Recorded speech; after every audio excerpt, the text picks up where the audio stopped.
Praise card. నిన్నటి వరకు మనం ఇస్రాయేల్ ఉత్తర రాజ్యం రాజుల గురించి మనం తెలుసుకున్నాము.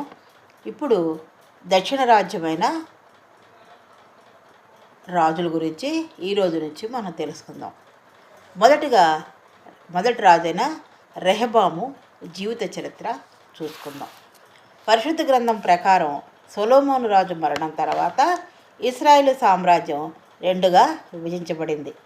అందులో 10 గోత్రాలతో కూడిన ఉత్తర రాజ్యమైన ఇస్రాయేల్ కాగా, రెండవది 2 గోత్రాలతో అంటే యూదా బెన్యామిన్ గోత్రాలతో కూడిన దక్షిణ రాజ్యమైన యూదా. ఈ దక్షిణ రాజ్యానికి మొదటి రాజు రెహబాం. కేవలం దావీదు రాజవంశం మాత్రమే యూదాను పరిపాలించింది. ఇస్రాయేల్ రాజులతో పోలిస్తే యూదా రాజుల్లో కొందరు ఆసా, యెహోషాపాత్, హిజ్కియా, యోషియా వంటి వారు దేవునికి నమ్మకంగా జీవించారు.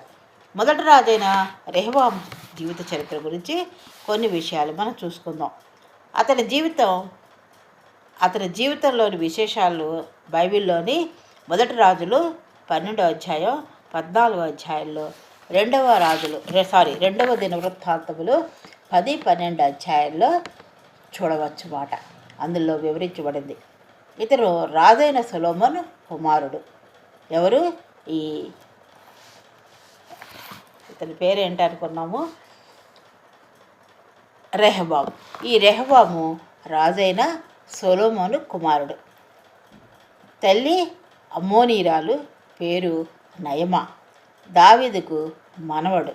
ఇతడు సింహాసాన్ని అధిష్ఠించేటప్పుడు 41 సంవత్సరాలు వయసు గలవాడు. ఇతని సింహాసనాన్ని అధిష్ఠించేటప్పుడు ఉన్న వయసు 41 సంవత్సరాలు మాట.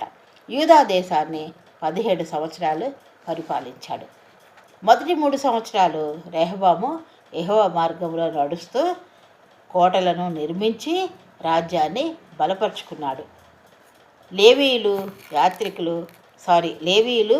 యాజకులు ఇశ్రాయేలును విడిచి యూదాకు వచ్చి అతని అండగా నిలిచినట్లుగా చూస్తాం.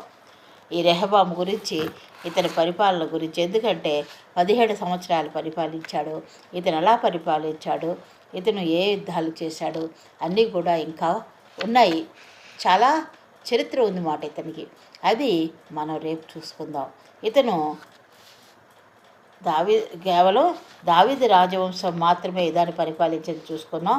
ఈ రెహబాము యూదా దక్షిణ రాజ్యానికి మొదటి రాజు అని చూసుకున్నాము. తర్వాత